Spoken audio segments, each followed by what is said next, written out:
හොඳයි අපි මේ වීඩියෝ එකකින් කතා කරනවා සිස්ටමැටික් ට්‍රේඩින් බ්ලූප්‍රින්ට් එක ගැන. ඉතින් ඔයාට ට්‍රේඩින් සම්බන්ධව නොමිලේ ඉගෙන ගන්න අවශ්‍ය නම් ඉවසීමෙන් මේ වීඩියෝ සීරීස් එක බලන්න. මේකේ අනවශ්‍ය ප්‍රමෝෂන් අවශ්‍ය කතා ඔයාට අත්‍යවශ්‍යම දේවල් ටික තමයි මේ ඔයාට කියලා දෙන්නේ ට්‍රේඩින් වල කන්සිස්ටන්සි ප්‍රොෆිටබල් කරන්න. ඉතින් මතක තියාගන්න ඕන කන්සිස්ටන්සි ප්‍රොෆිටබල් ට්‍රේඩර් කෙනෙක් වෙන්න ඔයාට මේ නොමිලේ කියලා තියෙන දේවල් ටික හොඳටම ඇති. එහෙනම් අපි යමු අද වීඩියෝ එකට. ඉතින් අද වීඩියෝ එකට යන්න කලින් කියන්න ඕනේ අත්‍යවශ්‍යම වීඩියෝ සීරීස් එකක් තමයි මම මේ important list කියලා මම මේ විදිහට playlist එකක් නම් කරලා තමයි මේ වීඩියෝ සීරීස් එක අරගෙන එන්නේ.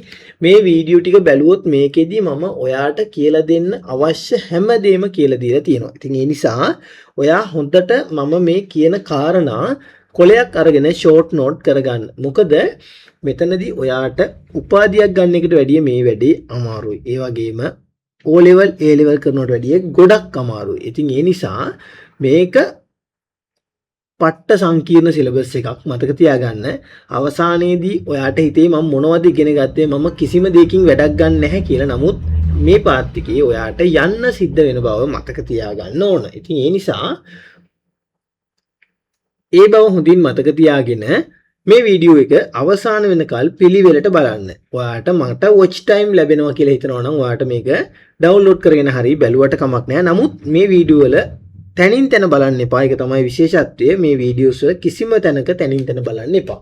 ඉදිරියේදී ප්ලේලිස්ට් එක පිළිවෙලට අරගෙන එනවා මිසක් කවදාකවත් කැඩිලා තනින් තන දේවල් මම ඔයාලට කියලා දෙන්නේ නැහැ. ඉතින් ඒක ගැරන්ට් කරලා කියනවා. මොකද channel එකේ නමත් trust me ඒ වගේමයි මම ඔයාලුවෙන් trust කරලා තමයි මේ වීඩියෝ සීරීස් එක අරගෙන ඉන්නේ. එහෙමනම් අපි යමු අද වීඩියෝ එකට. ඉතින් අද කතා කරනවා consistency profitable වෙන trader කෙනෙක් මම මෙතනදී බෙදනවා අවධි තුනකට. කෙදී පළවෙනි අවධිය, දෙවෙනි අවධිය සහ තුන්වෙනි අවධිය. සාමාන්‍යයෙන් සාර්ථක trader කෙනෙක් වෙන්න කොච්චර කාලයක් යනවද? ඒ කාලය ඇතුළත ඔයා වැඩ කරන්නේ කොහොමද? මෙන්න මේ විදිහට සිස්ටමැටික් ට්‍රේඩර් කෙනෙක් වෙන්න කොච්චර කාලයක් යනවද කියලා තමයි අද වීඩියෝ එකෙන් කතා කරන්නේ. බලන්න මෙතනදී මම මේක සර්කල්ස් තුනකට බෙදලා තිනවා. පළවෙනි අවධිය ගැන තමයි මම මේ මුලින්ම කතා කරන්නේ. සාමාන්‍යයෙන් පළවෙනි අවධියේදී ට්‍රේඩර් කෙනෙකුට වෙන දේවල් තමයි මම මෙතනදී කතා කරන්නේ.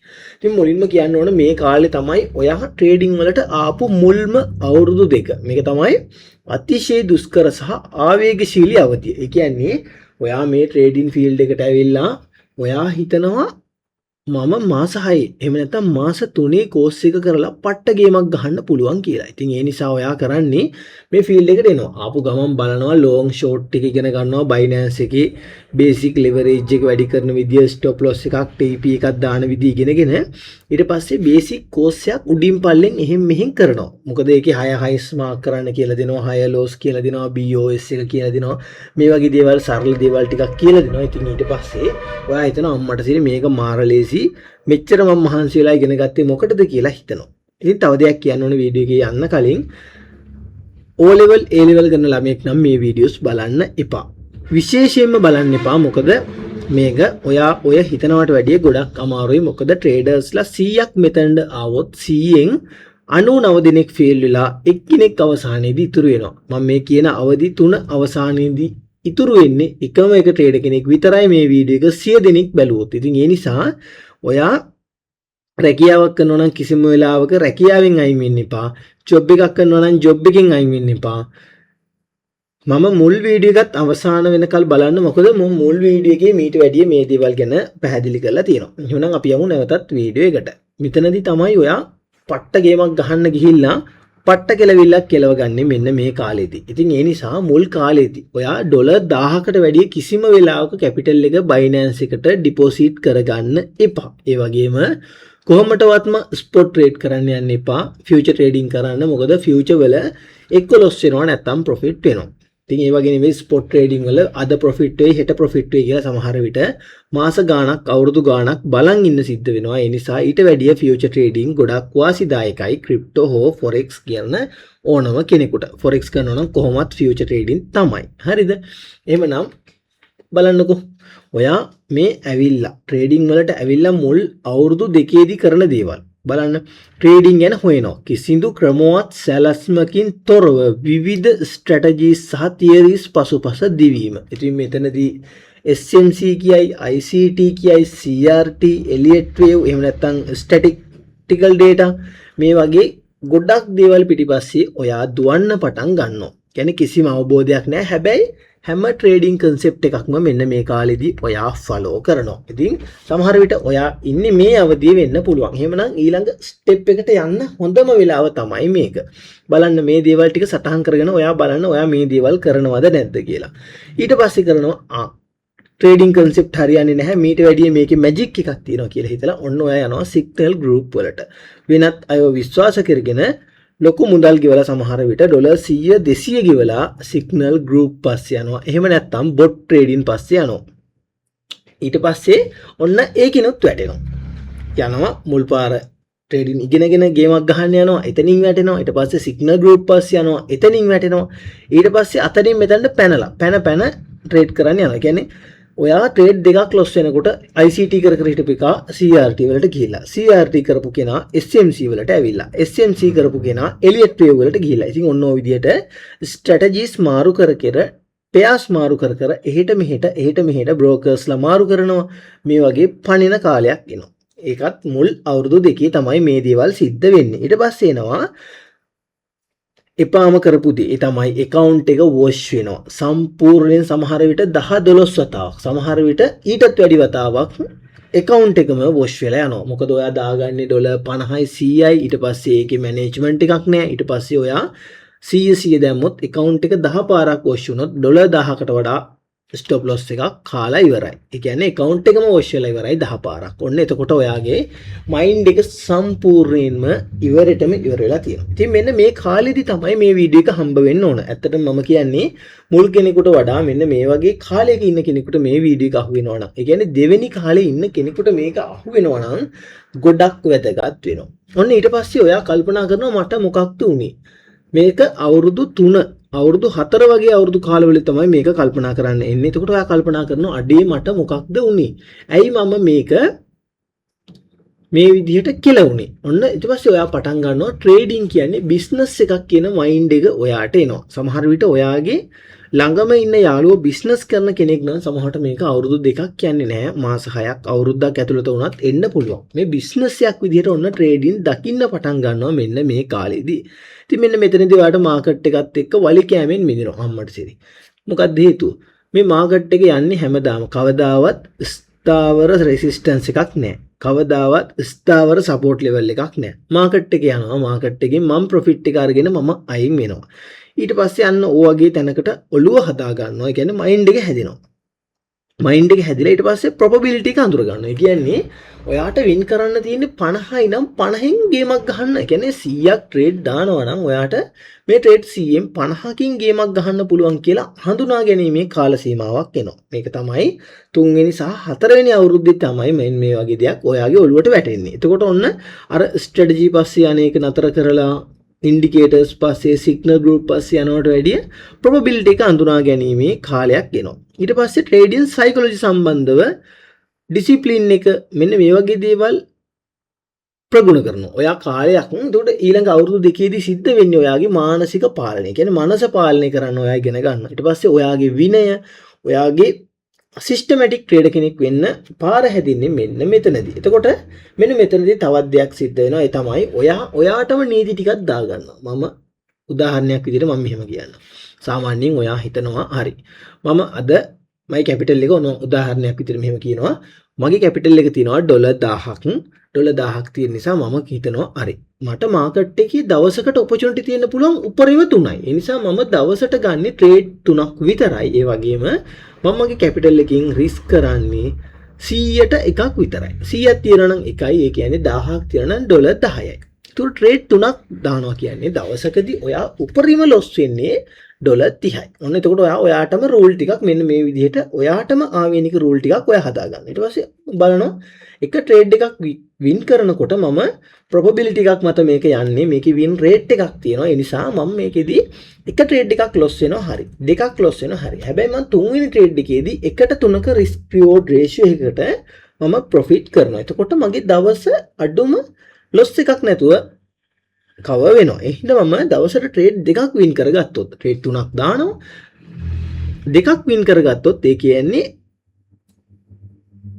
මම ලොස් වෙන්නේ එකයි. නමුත් ප්‍රොෆිට් වෙනකොට 3ක් RR ප්‍රොෆිට් වෙනවා. ඒ කියන්නේ ඔයා $10ක් ලොස් වුණොත් වින් කරන ට්‍රේඩ් එකකදී 30ක් ප්‍රොෆිට් කරනවා. එතකොට ඔයා හිතනවා හරි. එහෙනම් මම දවසකට ට්‍රේඩ් 3ක් ගන්න හැබැයි 3න් දෙකක් වින් කර ගන්නවා. එතකොට $60ක් ප්‍රොෆිට් කරලා හැබැයි 3 වෙනි ට්‍රේඩ් එක ලොස් වෙනවා. ඒ නිසා $50ක් ඕවරෝල් ප්‍රොෆිට්. එතකොට දවසේ එන් කරන්න පුළුවන් කිසිම ප්‍රශ්නයක් නැතුව. මෙන්න මේ වගේ රිස්ක් ටු රිවෝඩ් එකට ට්‍රේඩ් කරන්න පටන් ගන්න. ඒ වගේම ඔයාගේ මැනේජ්මන්ට් එකක් පටන් ගන්න. ඔයාගේම ස්ට්‍රැටජි එකක් හදා ගන්න. ඊට පස්සේ ඔයාටම ආවේනික පෙයා එකක් තෝරගන්න. මේ පෙයා එක තෝර ගැනීමත් ගොඩක් වැදගත් මෙතනදී. මෙතනදී මම කියන්න ඕන ක්‍රිප්ටෝ කරන්සි කරන කෙනෙක් නම් අනිවාර්යයෙන්ම ක්‍රිප්ටෝ ට්‍රේඩ් කරන කෙනෙක් නම් BTC Ethereum වගේ coin එකක් තෝරගන්න. ගොඩක් වටිනවා BTC Ethereum වගේ coin. ඒ වගේම forex trade කරනවා නම් ඔයාට euro GBP වගේ coin එකක් නැත්නම් පෙයා එකක් සිලෙක්ට් කරගන්න පුළුවන්. එකම එක පෙයා එකයි එතකොට ඔයා ට්‍රේඩ් කරන්නේ දවසට ගන්නේ ට්‍රේඩ් 3යි. ඒකත් උදේ ඒෂියන් සෙෂන් එකේ එකක් ගන්නවා. ලන්ඩන් සෙෂන් එකේ එකක් ගන්නවා. ඒ වගේම හවස නිව්යෝර්ක් සෙෂන් එකේ එකක් ගන්නවා. forex trade කරන කෙනෙක් අන්න ඒ විදිහට යාගේ රූල් ටික හදා ගන්නවා. එතකොට ක්‍රිප්ටෝ කරන්සි ට්‍රේඩ් කරන කෙනෙක් හරි.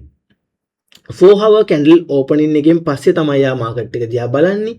ඊට පස්සේ යා බලනවා මාකට් එකේ කොතනද opportunity එකක් තියෙන්නේ. අන්න ඒ හරිම තැනදී මාකට් එක කන මුලින් අල්ල ගන්නවා. ඉතින් ඔන්න ඔය විදිහට තමයි දෙවන අවධියේදී ඔන්න යා පුරුදු වෙනවා. මෙන්න මේ විදිහට තමයි මම ගේමක් ගහන්න ඕන කියලා මේක බිස්නස් එකක් විදිහට දැකලා probabilities අඳුනගෙන psychology එක හදාගෙන Tamanට ආවේනික rule ටිකක් හදාගෙන ඔන්න ගේමක් ගහන්න පටන් ගන්න කාලයක් එනවා. එතකොට යාට තියෙනවා own setup එකක්. Tamanගේම ක්‍රමවේදයට හදාගත්ත rules condition ඒ ටික සපුරනවා නම් විතරයි එයා ඔන්න ට්‍රේඩ් එක ගන්න. ඉතින් ඔන්න ඔය විදිහේ ආදයක් හදාගෙන තිනවා. ඒ වගේම එයාටම ආවේනික බෑක් ටෙස්ටිං කරපු data ටිකක් තියෙනවා. ඒ වගේම ජර්නල් කරපු data ටිකක් තියෙනවා. ඉතින් එතකොට ගිය සතියේ මම කොච්චර ට්‍රේඩ් ගත්තද? මේ සතියේ මම කොච්චර ට්‍රේඩ් ගත්තද? මේ වගේ එයාට අවශ්‍ය data ටිකක් කලෙක්ට් කරගෙන ඉන්නවා. ඊට පස්සේ ස්ට්‍රැටජි එකක් එයාටම අදාළ තියෙනවා. ඒ කියන්නේ එයාගේ කැපිටල් එකට අදාළව එයා ස්ට්‍රැටජි එකක් හදාගෙන ඉන්නවා. ඒ ස්ට්‍රැටජි එක තමයි එයා පාවිච්චි කරන්නේ. කවුරු මොනවා කිව්වත් පවුරු වලලු බැන්දත් වෙන්න තියෙන දේ වෙනවා වළක්වන්න බෑ. අන්න ඒ වගේ එයාටම අදාළ ස්ට්‍රැටජි එකක් හදාගෙන ඉන්නවා. එතකොට එයාට කිසි ප්‍රශ්නයක් නෑ. මොකද එයාගේ සෙටප් එක ප්ලේ කරන්නේ. එයාගේ සෙටප් එකට අදාළ data ටික තියෙනවා. ඒ වගේම ස්ට්‍රැටජි එක Tamanට ආවේනිකයි. ඉතින් ඒ නිසා ඒකේ මැනේජ්මන්ට් එක දන්නේ Taman නිසා මේක කිසිම කෙනෙකුට හිතා ගන්න බැරි විදිහට එයා ප්‍රොෆිටබල් ට්‍රේඩර් කෙනෙක් වෙනවා. ඔන්න එතකොට එයා achieve කර ගන්නවා systematic probability එකක්. ඉතින් ඔන්න ඔක තමයි systematic trading වල වෙනස. ඊට පස්සේ ඔන්න එයාටම අදාළ asset එකක් තෝරගන්නවා. ඉතින් මම මේක ඇත්තටම මුලට එන්න ඕන කාරණාවක්. නමුත් මම කියන්නම් ක්‍රිප්ටෝ සහ forex trade කරනකොට අදාළ නීති රීති රාමුවක් තියෙනවා. ඒ වගේම asset එකක් තෝරගන්නවා. ඉතින් මෙන්න මෙතන asset එකක් තෝරගන්න එක සම්බන්ධව මෙතන පොඩි දෙයක් තියෙනවා. ඉතින් මම ඒකත් මෙතනදිම කතා කරගෙන යන්නම්. මේක මම වෙන එකකට හදපු එකක්. මේකට ඇඩ් වෙච්ච එකක්. ඒ නිසා මම මෙතනදී මේකත් කතා කරනවා කමක් නැහැ. මෙතනදී බලන්න ඇසෙට් එකක් තෝරා ගැනීමේ ප්‍රධාන පියවර ආවේගශීලීව තීරණ නොගෙන ක්‍රමානුකූලව ෆිල්ටර් කරගෙන තමයි ඇසෙට් එක තෝරගන්න ඕන. මෙතනදී ඇසෙට් එක තෝරා ගැනීම සම්බන්ධව තමයි කතා කරන්නේ. බලන්න එතකොට ඔයා තෝරගන්න ඕන මුලින්ම තෝරගන්න ක්‍රිප්ටෝ කරන්සි ට්‍රේඩ් කරනවද එහෙම නැත්නම් ෆොරින් කරන්සිස් ට්‍රේඩ් කරනවද කියලා. ඊට පස්සේ හොඳ එක්ස්චේන්ජ් එකක් තෝරගන්න. ඊට පස්සේ ඔයාට අදාළ ටයිම් ෆ්‍රේම් ටිකක් සිලෙක්ට් කරගන්න. ඒ වගේම ඔයා ට්‍රේඩ් කරන සෙෂන් එකක් තේරුම් ගන්න. ක්‍රිප්ටෝ කරන්සි නැතුව forex trade කරනවා නම් ඊට පස්සේ risk to reward ratio එකක් මෙන්න මේ වගේ දේවල් ඔයා හදා ගන්නවා. ඉතින් අලුත් කෙනෙකුට මේ දේවල් නොතේරෙන්න පුළුවන්, බය වෙන්න එපා. ඉදිරියේදී මේවා එකින් එක ඔයාට පැහැදිලි කරලා දෙනවා. ඉතින් මෙන්න මෙතන උදාහරණ මම පැහැදිලි කරලා තියෙනවා. ඔයාලට බලා ගන්න පුළුවන් platform එකක් තෝරගන්න ඕන. මෙතනදී ක්‍රිප්ටෝ ට්‍රේඩ් කරන කෙනෙකුට Binance, Bybit වගේ ඒවා තියෙනවා. ඒ වගේම ලංකාවේ අඩුම ඩිපොසිට් එකකින් වැඩ කරගන්න පුළුවන් XM, Exness වගේ forex trade කරන කෙනෙකුට තියෙනවා. ඊට පස්සේ time frame එක ඔයා select කරගන්න ඕන. මොකද්ද higher time frame එක, මොකක්ද ඔයාගේ lower time frame එක, මොකද්ද ඔයාගේ entry time frame එක කියලා. ඊට පස්සේ forex trade කරන කෙනෙකුට එයා session එකකුත් තෝරගන්න වෙනවා. එයාටම ආවේනික. ඊට පස්සේ daily බලන pairs මොනවද? බලන්න මෙතන උපරිම ඔයා බලන්න මෙතනින් පෙයාස් එකක් හෝ දෙකක්. forex කරනවා නම් පුළුවන් තරම් එකකට සීමා වෙන්න බලන්න. මොකද ඒකේ opportunities අනිවාර්යයෙන්ම දෙන නිසා. ඊට පස්සේ maximum trade ගාණක් බලනවා. ඉතින් ඔයා මෙතනදී තමයි ඔයාගේ තව දෙයක් මතක් කරගන්න වෙනවා. ඒ තමයි ඔයා scalper කෙනෙක්ද, day trader කෙනෙක්ද සහ swing trader කෙනෙක්ද කියලා ඔයාට අඳුර ගන්න සිද්ධ වෙනවා. එතනදී ඔයා මෙන්න මේ තුන අඳුරගෙන. scalper කෙනෙක් නම් trade 5ක් ගන්න එක සාමාන්‍යයි. day trader කෙනෙකුට trade 3ක් හෝ එකක් තුනත් අතර ප්‍රමාණයක්, සමහරට ස්විං ට්‍රේඩර් කෙනෙකුට නම් සතියකටම එක ට්‍රේඩ් එකක් සෙට් වෙන අවස්ථා තියෙන්න පුළුවන්. ඉතින් ඔන්න ওই දේවල් ටික ඔයා ඉගෙන ගන්නවා. ඊට පස්සේ risk to reward ratio එක ඉගෙන ගන්නවා. මෙතනදී 1 to 3, 1 to 2, එහෙම නැත්නම් 1 to 1.5, 1 to 2, 1 to 2.5 ඒ වගේ RR එකක් ඔයා අඳුර ගන්නවා. මේ RR එක ගැනත් විශේෂයෙන් කතා කරන්න ඕනේ. ඉදිරියේදී මම කතා කරනවා මේවා පැහැදිලිව. ඉතින් ඒ නිසා මේවා පොතක නෝට් කරලා ලියා ගන්න. මෙන්න මේ දේවල් මම ඉගෙන ගන්න ඕන. මේ දේවල් මම forex trade කරනවා නම් මේ දේවල් තමයි මම follow කරන්න ඕන. මෙන්න මේ දේවල් ටික ඉගෙන ගන්න ඔයා අමතක කරන්න එපා. ඊට පස්සේ cryptocurrency වල නම් cryptocurrencies වල high volatility එකක් තියෙන crypto coin එක අඳුර ගන්න පුළුවන් වෙන්න ඕන. ඊට පස්සේ ඒකෙන් හොඳ reward එකක් ඔයාට ගන්න හැකියාව ලැබෙනවා. ඉතින් ඊට පස්සේ forex trade කරනවා නම් කිසි ගැටලුවක් නැහැ. euro GBP වගේ pairs තියෙනවා. මේවා කිසිම ගැටලුවක් නැතුව හැමදාම entry එකක් දෙනවා. හැමදාම profitable වෙන්න පුළුවන්. හැබැයි ඒකේ සීමාවක් තියෙනවා. ඒ තමයි business එකක් විදිහට දැක්කහම ඒ සීමාවත් ඔයාට අඳුර ගන්න පුළුවන්.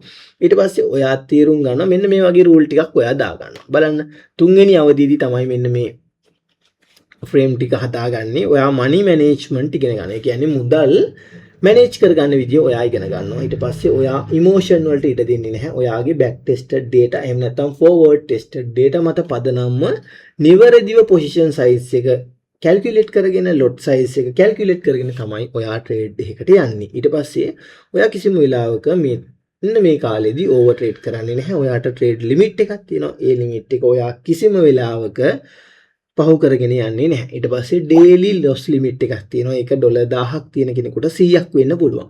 ඒක තමන්ගේ management එකට අදාළව හදා ගන්නවා. ඉතින් මෙන්න මෙතනට තමයි මම ඔයාලව guide කරන්නේ. මෙතනට තමයි මම ඔයාව step by step අරගෙන යන්නේ. සාමාන්‍යයෙන් මේ වගේ තැනකට එන්න ට්‍රේඩර් කෙනෙකුට අවුරුදු 5ක කාලයක් ගත වෙනවා. ඉතින් ඒක ඔයා මතක තියාගන්න ඕනි.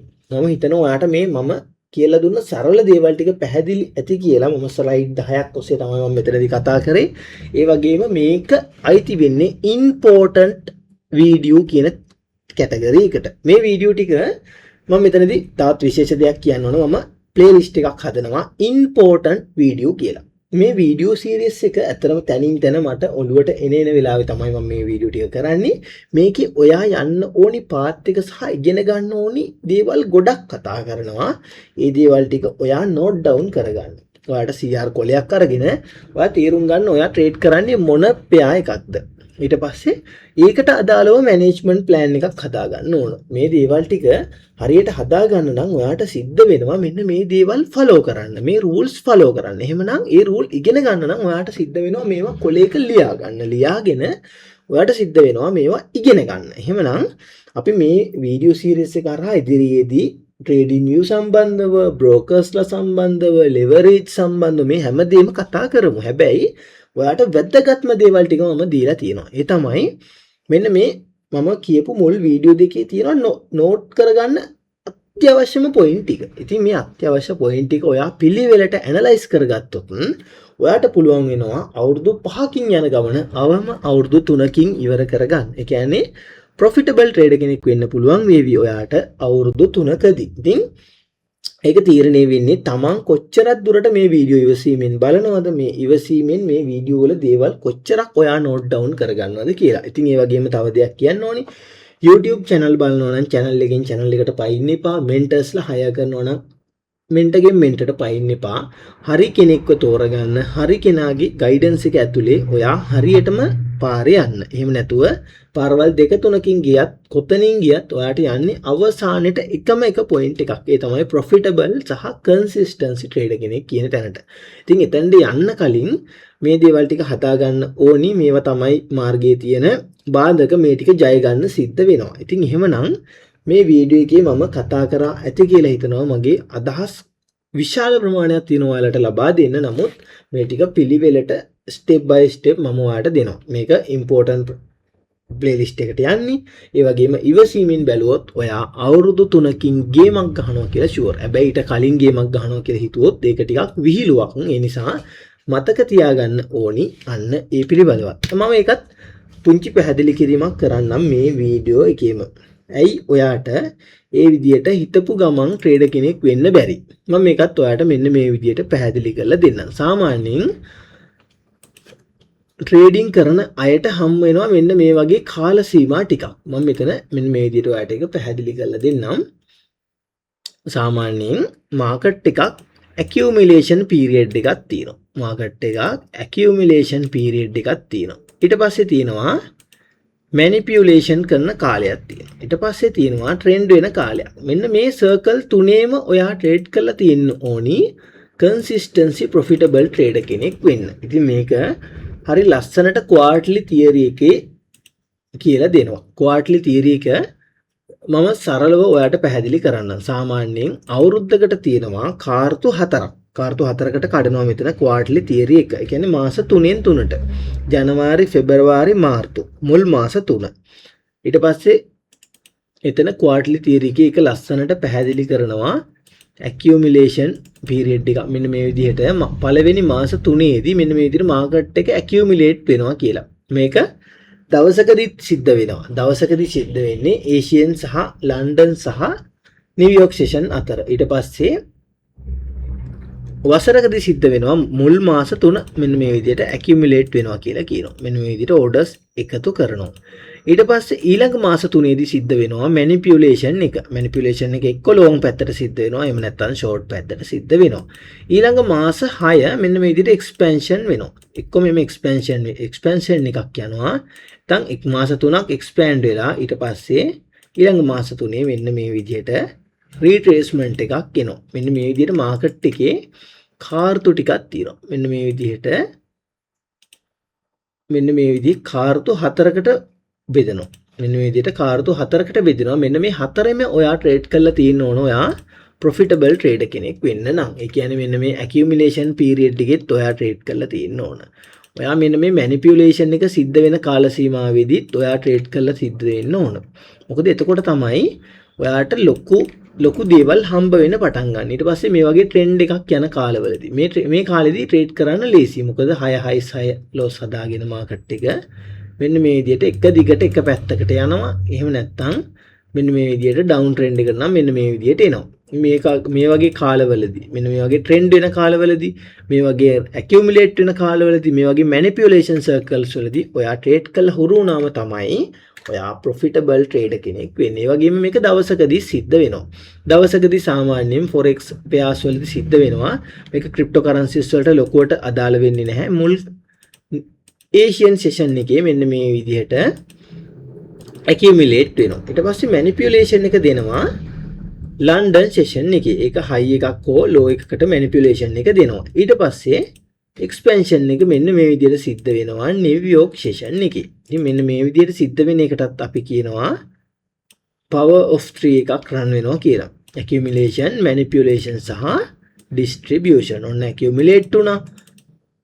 මෙන්න manipulation එක දුන්නා. ඊට පස්සේ මෙන්න expansion එක ගියා. ඉතින් මෙන්න මේ විදිහට ට්‍රේඩ් කරන්න අවස්ථාව ඔයාට දවසකදී ලැබෙනවා. ඒ වගේම කාර්තුවෙන් කාර්තුවට ලැබෙනවා. මේ ගැන හොඳට විස්තර ඉගෙන ගන්න පුළුවන් ICT ගේ quarterly theory එක ඉගෙන ගත්තොත්. මේකෙදි 90 minute circle දක්වා පහලට කඩාගෙන ලස්සනට අරගෙන එනවා. මම මේක පැහැදිලිව ඔයාට කියලා දෙන්න යන්නේ නැහැ. මෙතනදී මේක අදාළම නැති එකක්. නමුත් ඔයා profitable trader කෙනෙක් වෙන්න නම් මෙන්න මේ දේවල් ඉගෙන ගන්න ඕනි කියන තැනදී තමයි මම මේක කතා කරේ. එහෙම නැතුව මේක විස්තරාත්මකව කතා කරා නෙවෙයි මේ. මොකද මම මේක ඇත්තටම quarterly theory එක explain වත් කරලා නැහැ. ඉතින් ඒ නිසා ඔයා මතක තියාගන්න ඕන මම මේ කිව්වේ උඩින් බේසික් කාරණා ටිකක් විතරයි. එහෙමනම් අදට යන්න අවසරයි. වීඩියෝ එක නම් ස්කිප් කරන්න එපා පුතේ. මොකද මේවා තමයි වටිනම වීඩියෝ. ඉතින් ඒක මම කියන වචනයක් ගානේ ලොකු ගැඹුරක් තියෙනවා, ලොකු අර්ථයක් තියෙනවා. ඒ නිසා මේ හැම වචනයක්ම ඔයා නෝට් ඩවුන් කරගන්න. නෝට් ඩවුන් කරගෙන මේ වචන හොයන්න.